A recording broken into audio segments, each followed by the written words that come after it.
When you're in an abusive relationship, to include a relationship with a narcissist, the abuser can be relentless in their abusive words. There is constant name-calling, belittling, and invalidation.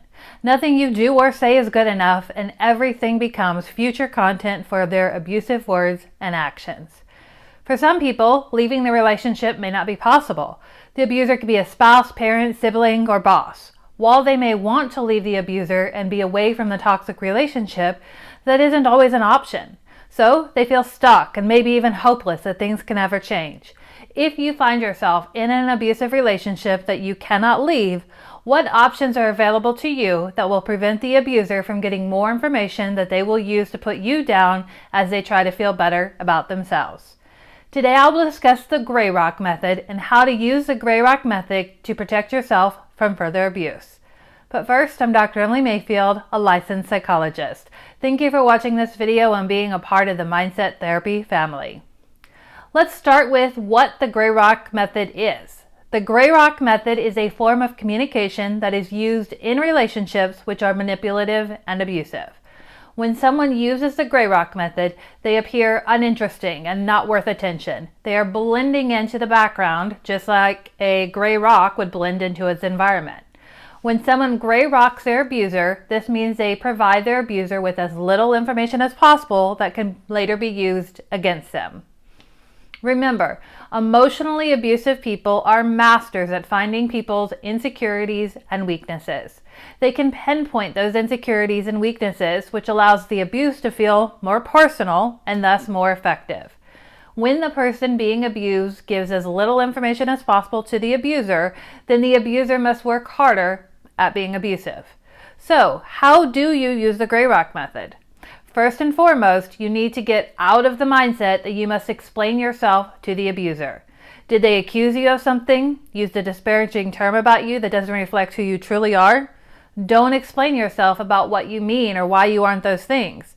These are all said by the abuser to bait you. They want you to go on the defensive and focus on proving how you aren't those things, because when you are busy defending yourself, the actions of the abuser are not the focus.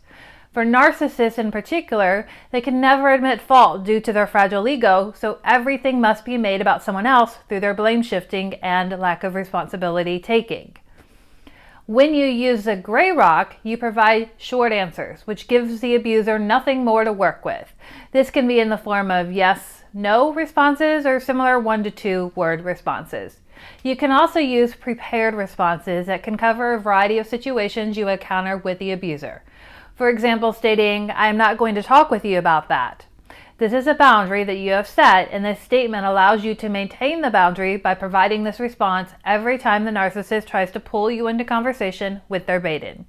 It is even better if you sound like a broken record and this becomes your response you give over and over again as the abuser tries different tactics to get more from you.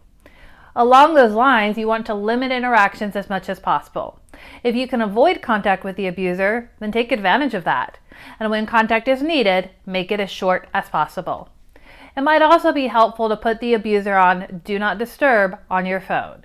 This is helpful because many of us feel a need to respond to messages or calls as soon as possible.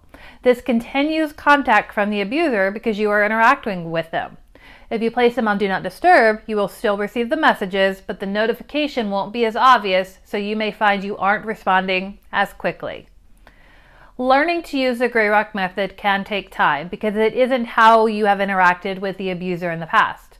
It may be helpful to remind yourself before the interactions with the toxic person of the gray rock method so it is in the forefront of your mind. This will help you not be pulled in by their baiting and immediately go into defense mode and over-explaining. It will also be helpful to create your prepared responses now because you won't be able to think about them in the moment. As a reminder, a prepared response could be, "I've already said I will not discuss that with you," or "I will not do that with you." Try to come up with the prepared responses based on the most common boundaries you need to set with your abuser. As with most things, it takes practice.